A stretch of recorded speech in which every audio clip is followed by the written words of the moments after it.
Hello, I'm Perrin and welcome to the Business of Business.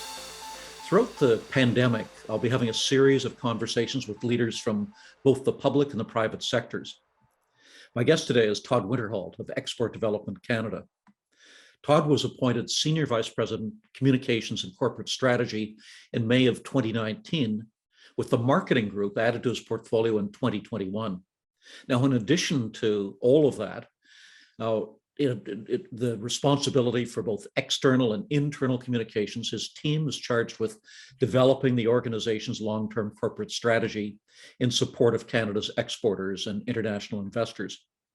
And in addition to the communications, economics, marketing, public affairs, and strategy teams, his group includes the corporate secretariat team, which manages the critical relationship between EDC's board of directors and corporate strategy development. Now, Todd holds an honors BA from my alma mater, the University of Western Ontario, and an MSc from the University of Edinburgh in Scotland. He was the inaugural recipient of EDC's Excellence in People Leadership Award and is a past president of the Canadian Association of Professional Intelligence Analysts. Todd, welcome to the Business of Business. Thanks so much for having me, Perrin, and for the lovely introduction. Well, let's talk first of all about the recovery, notwithstanding the ongoing concern that we have about the Omicron variant. We need to look at what our post-COVID strategy is going to be. How do we get from where we are today to where we need to be? And as we develop that plan for economic recovery and growth in Canada, what do you see as the role of international trade, and what are some of the barriers that we're looking at as we want to focus on trade growth? Yeah, thanks, Perrin, for the question. And I think, as we now kind of get pretty close to 2 full years in a kind of COVID reality, I think across the world became very inwardly focused, I think, in many respects, and really deservedly so, looking after our own economies, our own populations. And certainly that led to a bit of a different reset for many, in our case, Canadian businesses and the priorities they had. I think you're right to point out the new variants continue to kind of come out and be something to be paid attention to. But at the same time, I think we've come to more of a place where we can look at post-pandemic. What does that mean? How do we kind of emerge from some of the challenges of the last 24 months and look at what the future may hold for all of us? And I guess where I start is, Canada has always been a very trade reliant nation, a small open economy, resource based. Our own population was never going to drive significant economic growth for us as a nation. And so we've evolved over time to a country where, greater than 60% of our GDP is derived from international trade. That's a huge number. Not too many other nations around the world have a number that is that high. And as a result, I think it's going to be absolutely key to our recovery as a nation, how we emerge and how we continue to engage in international trade going forward. And I would say, even more specifically, for us, that means 1 out of 6 jobs in Canada is directly tied to international trade or to exports. And so this is kind of fundamental to who we are, I think, as a nation. And again, as we look forward to post-pandemic, we've also seen, I think, maybe a take on the diversification of our kind of target markets. So Canada has, while it's been so heavily reliant on trade, a lot of that trade, as you well know, has been directed towards the United States as the key and primary market for us. And, in fact, almost 3/4 of Canada's trade still goes to the United States.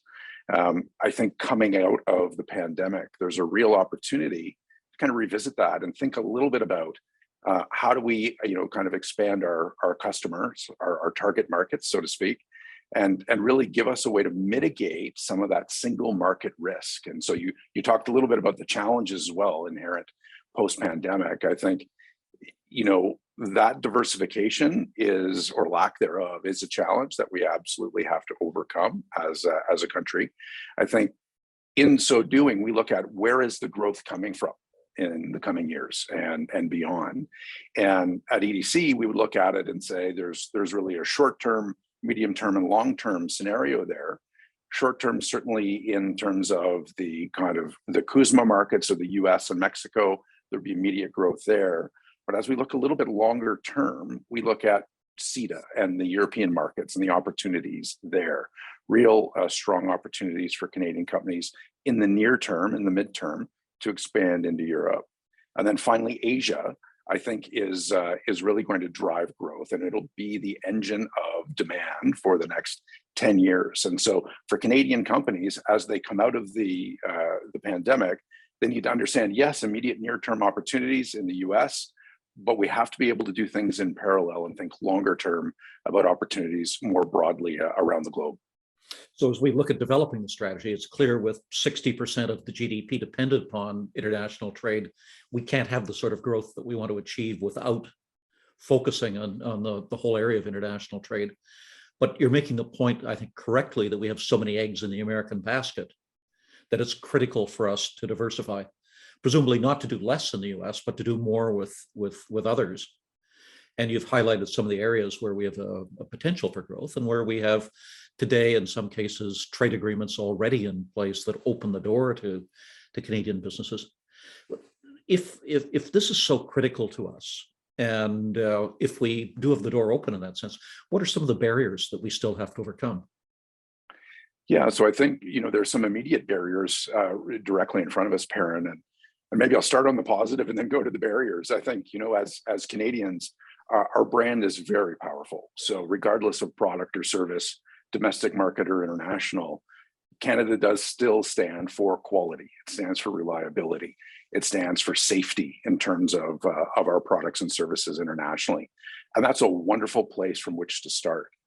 At the same time, you're right to suggest that there are some barriers, I think, that are immediately in front of us. And at EDC, when we look at how can Canada kind of scale up to be ready to take on some of the opportunities that are present, not only in the US, but more broadly, we would say supply side challenges, so to speak, are critical. So how able are Canadian companies today to scale up from beyond the small and the mid-market into something that's a little bit larger that can really truly take advantage of the opportunities in the international market space? Very specifically there, we talk a lot about labor market dynamics. I think many of your member organizations would be willing to say that this is a very difficult time in terms of sourcing the right talent to actually do that scale up, to return to growth, to exit the pandemic, and really do so in a way that's long lasting. So there's some immediate challenges in that space. I think the second one, and maybe quite a significant one I would mention, is the existence of trade enabling infrastructure. So it's wonderful if we can scale up our companies here at home. We can provide them with the right labor, the right CapEx, and the right inputs to do so. But then we've got to be able to get those goods, those products and services to market. And I think, unfortunately, in the last couple of weeks, we've seen how tenuous really the Canadian infrastructure in that respect can be with the floods in BC. And yet, for a country that depends so heavily on that trade, there is a real potential bottleneck there with respect to that infrastructure. And so I think we really need to find a way more broadly to attack that as a problem. It's an investment, I think, today that will pay very long-term dividends. It's not always the most popular investment, perhaps, but I think it really is critical for the Canadian economy to rebound immediately and in the longer term. Let me stop you right there and let's focus on that for a second. In that government, when they spend money these days, everything is an investment. When it comes to actually getting our products to market, though, this is an investment that brings a return to Canada. One of the things the government is going to be looking at as it sets its plan in place for recovery and for growth is where can we actually put money where it's going to make a difference to actually increase the size of the economy. And physical infrastructure, whether it's ports, railroads, the airports infrastructure, border infrastructure, and so on, all of that can be helpful in terms of boosting Canadian trade. So that's a very genuine investment that can be made, and that in itself can create jobs as we create that infrastructure. Yeah, I fully agree, Perrin, and I think I'll even connect the two thoughts maybe together. And if Asia really truly is going to be the driver of that global economic growth and present so many additional opportunities for Canadian companies, that Western trade enabling infrastructure that you speak of is so important, and it's not a euphemism. It is real investment that will pay dividends, both in terms of the domestic energy to get that up and running, and then of course the trade that we are able to facilitate through that infrastructure. And the irony, I suppose, of what we've seen is it is literally the perfect storm that on top of COVID, on top of other supply chain problems, we have seen the impact of climate change and of climate disaster in British Columbia, which has broken the supply chain for us. Yeah, no, you're exactly right, and perhaps there's never been a better illustration of how these all do come together and have quite a negative impact potentially for our companies, and maybe shine the light. I'm a positive guy by nature. Shine the light on the opportunity there, right, to turn that around and really look at both the near term lift it would provide and the longer term investment that I think positions Canada and Canadian companies in a much better light going out 5, 10, 15 years. So an investment in physical infrastructure is key. What about the social and economic infrastructure? Training, for example, financing, range of other areas. What other barriers do you see in this area? Yeah, certainly. And as we go across the country and engage with businesses, throughout the course of the year, Perrin, we hear all the time, about kind of the need to ramp up training, the need to modernize, and skill up our workforces to take advantage of the changing economy and the demands that places on companies. And so I think, it's absolutely key. And again, I go back to the earlier point around scaling up. You can have the best opportunities in the world, the demand can be through the roof. But if you're not able to train and mock up your workforce to be able to take advantage of those opportunities, you're essentially dead in the water. So, I would agree with you fully. I do think there needs to be significant investment in training, in workforce mobility, and looking at how we do things, really truly as a nation, right, and enable all of Canada to be successful, and hopefully move away from some of the regionalization that I think has also limited overall success for Canada. When we look at the structure of the Canadian economy, 98% of our businesses are SMEs. What role is there for SMEs in international trade? I think there's a huge role, and probably ever increasing. And sometimes I think we maybe trip over ourselves a little bit, Perrin, and feel like it has to be directly tied, i.e., every single SME or micro company needs to actually be exporting themselves and to multiple markets. And sometimes that's just, I don't think that makes sense at that stage of a company's growth and maturation. But to be part of a Canadian supply chain that eventually does lead to export, that leads to even sometimes Canadian investment abroad, drives huge benefit for the Canadian economy and allows some of these smaller players to essentially mitigate that risk that would be maybe just too elevated for them as a smaller player, at least initially, and understand, how they can be part of that broader international trade ecosystem. So we really see the opportunity to, again, by scaling up a lot of those Canadian companies in the mid-market, hopefully grow Canadian champions who then look to their Canadian supply chains to really help them be successful internationally. And in so doing, then you indirectly bring in all of those micro and small players. It's interesting when I talk to small businesses, they say, I'm not involved in international trade myself, because they're thinking of themselves in terms of being the final exporter of the product, but they're incorporated into supply chains where the product that they produce becomes part of a product that's exported, and they don't see themselves as exporters in that sense. And yet the demands for quality and for meeting market and so on are just as acute for them as they are for others. Right, absolutely right. And it's all part of kind of, again, that made in Canada solution. So it almost, in a sense, doesn't matter who the end exporter is. All of those inputs need to be at that same level of quality with that same kind of efficiency in production and delivery, and making it kind of ultimately a Canadian product that goes to market. But you're right. I think it's maybe a bit of an old-fashioned thought that I don't export. Sometimes I just sell to the United States. We hear that a lot too, right? Yep. People don't even assume that's really actually an export, let alone be part of really just a domestic supply chain, which is every bit as important. Can we talk sustainability? What we wanted is ramp up trade substantially. Any human activity has an impact on the environment. How do we ensure that dramatically increased international trade is in fact sustainable at the end of the day? And does EDC have a role there?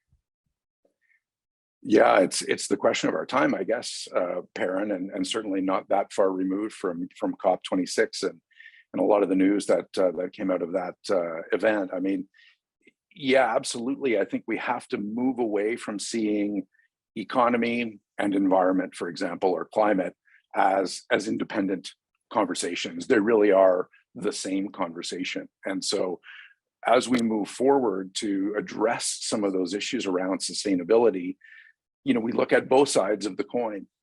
Canada, as a very resource-based country, has in some ways greater challenges than others in that respect.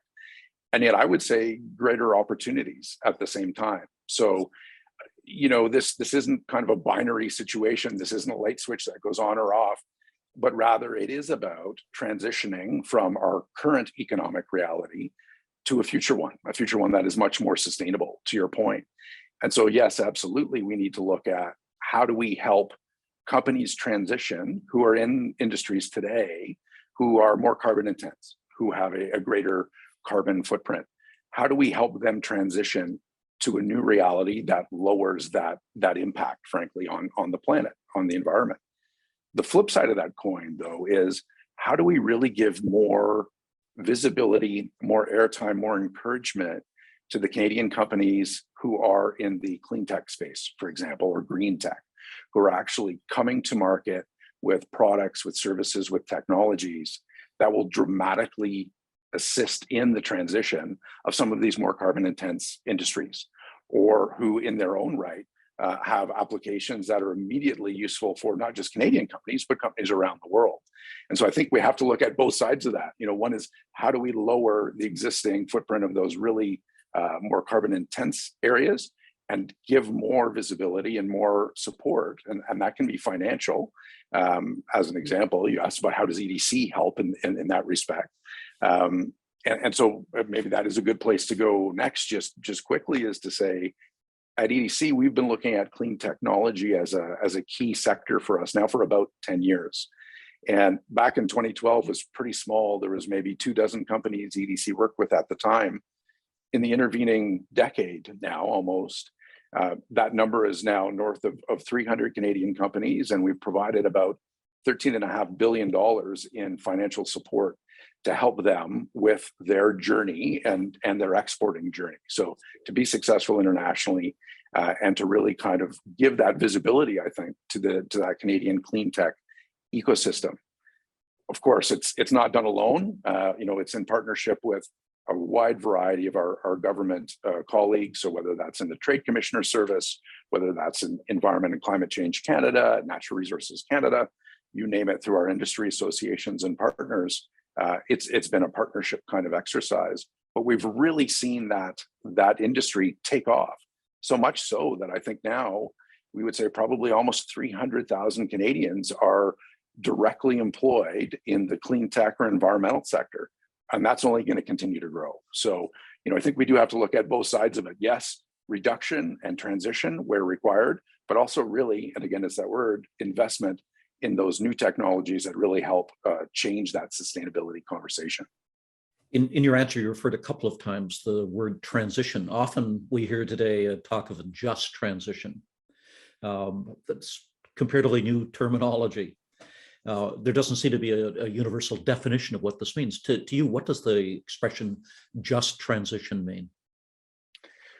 Yeah, it's a great question, Perrin, and there isn't really a clear definition, I think, at this point in time. And again, we see even 2 weeks, 3 weeks post COP that was still up in the air, and some of the declarations and statements that come out of it, there is a fair amount of interpretation there. So at EDC, when we think about just transition, we again connect with our partners in the Government of Canada who have definitions there. But it really is about ensuring kind of the economic well-being of Canadian industry and economies writ large as we move from a higher carbon future to a lower carbon future. And so for us, that really breaks down into a number of ways, I guess you can look at that. And it's not just as simple as saying high carbon, low carbon. I think just transition also implies, how do you look at regional disparities and differences inside a country? How do you look at the global north from the global south, for example, the developed world and the developing world? There are so many different facets of what a just transition is, that I understand. Like, I do feel it is quite confusing. And yet, to me, at its base, it's about ensuring that we support our industries and our employees through that process, regardless of industry. Now, you were talking a little bit earlier about EDC's role in all of this, and you've had a very big year with many announcements on climate and changes in corporate strategy that you've been intimately involved in. Can you talk to us a bit about that? What has developed over the course of the past year in terms of how EDC approaches these issues?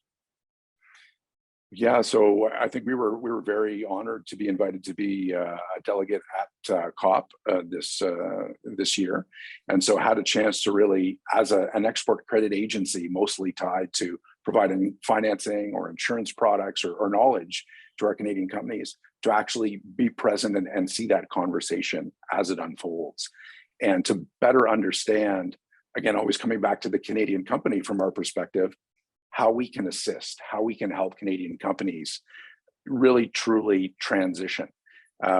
We felt, quite honestly, we had to lead a little bit by example. We couldn't just be along for the ride, so to speak, Perrin. And so earlier this year, we committed to net zero for EDC by 2050, with respect to both our portfolio, so our assets and the loans and the counterparties we engage with, and also our own operations. And so that was perhaps the biggest step for us this year. So with that done, it then becomes about, how do we, to the best extent we can, assist Canadian companies who are going through that same process, help them understand what the impacts may be through transition financing, through potentially things like sustainable lending, really help Canadian companies through that process. Again, always with a lens of, so that they can be more competitive and more successful in international trading landscape. And so we do that through either our financial products or through our, what we would call our knowledge products. So really helping understand some of that transition risk. What does it mean to be sustainable? How do companies move in that direction? And again, that's always done in partnership with industry and with our government colleagues. What does this mean, Todd, in the oil and gas sector, for example? Is EDC still supporting companies in that sector? Absolutely, Perrin. I mean, I think from our perspective, and our mandate remains the same, which is to support Canadian companies and increase their competitiveness in international trade. Again, this won't change overnight. Canada, for 2 centuries, has been a natural resources based economy, and that doesn't change immediately. And so from our perspective, it's, how do we work together with the heavier carbon intense industries in Canada, of which oil and gas is one, to move into that new reality? I think we all believe it's not going in any other direction. This is the way of the future. And so we would often say it's also about looking at things on the horizontal. So it's not just, for example, fossil fuels or mining or clean tech. It's actually how they come together. How do you actually leverage those technologies, many of which are Canadian made, to really assist in some of those industries that are in the position to now need to transition? And so it's about kind of bringing those parties together. To the extent we can also use our international network, for example, to bring in opportunities for Canadian companies to, again, partner in a way that allows them to transition more easily, and to also increase their international kind of customer base. This is where we see a sweet spot, right? So it really is around turning what sometimes looks like, I think, a huge cost into a real opportunity for Canada to take a leadership role. And so maybe the one study I saw maybe 2 weeks ago now, I think it was the Royal Bank of Canada, came out and mentioned the cost of transition for Canada, and looking at, again, many of our natural resources and industries in that respect. And they pegged the total cost to transition at $2 trillion by 2050, which feels like an enormous number. And many of us think about it as a cost, but yet if you come at it from the other angle, if we're going to be able to do that transition, and we look to some of the great technologies and the great developments already present in Canadian resource-based industries, there's a real opportunity there to leverage that and to help others around the world also be successful. So, you know, it's not just about the cost, it's about the opportunity there to really work with some of these industries as they move forward and to a new future. So when you're looking at the high emitting sectors in particular, is your financing specifically for transition? Are there other areas that you'll be looking at as well? Yeah, I think wherever possible, Perrin, going forward, our goal will really be to find ways to enable companies to be more successful in that transition. So to help with the introduction of, you know, new and cleaner technologies, as an example, ways to really kind of become more efficient in terms of their existing operations, and assist in that move to a more sustainable and lower carbon future. Final question. You mentioned earlier the importance of clean tech as an area where there's a new emphasis on that. It's great potential for Canada. What are some of the other sectors where you see Canada's having an enormous potential, and where is EDC putting its attention these days? Yeah, thanks for asking. And I think we can get focused on kind of where we are today and sometimes not future looking enough. And, you know, as we completed our 10-year strategy exercise now about a year ago, we spent a lot of time and energy saying, what are the demand sectors or the demand drivers of the future for the Canadian economy? And so we really see a huge amount of potential in agri-food, a huge amount of potential, as well as we've talked about quite a lot already, clean tech. Advanced manufacturing is another area where Canada has a lot to bring to the table. And so I think, you know, again, maybe the last point I would make here, Perrin, is that vertical view, though, is changing, right? It is much more of a horizontal view now. And so it's not just clean technology export for the sake of it, but it's how do you enable across all industries to get that lift from a clean technology product, from an advanced manufacturing product, something that actually improves efficiency in a mining operation, as an example, can drive huge benefit for the mining product service exporter, but also has a very positive story on sustainability and on transition for those companies. So again, it's about trying to connect the dots, I think, and really focus on a number of key industries of growth, and then marrying that up with some of the markets where we expect to see the greatest demand. And our hopes is that will drive real improvement in Canada's trade position. And our very aspirational goal is to drive 60% growth in Canadian trade exports by the end of the decade. So to do that, 60% by the end of the decade. That's correct. Extraordinary. Yeah. So that'll drive some big bets, but we're very optimistic and look forward to working with your clients certainly and members and moving towards that goal. Todd, it's an exciting vision, and you started by mentioning the importance of international trade as being critical to us in terms of growing our economy. You've set out some of the ways in which the nature of support for international trade is going to change with EDC, and you've set out a pretty exciting and challenging picture for what we can achieve if we all work together. Thanks so much for being with us today, and thank you for the work that you and your colleagues are doing in supporting Canadian exporters. It is absolutely critical to our future. Thank you so much, Perrin. It was a real pleasure.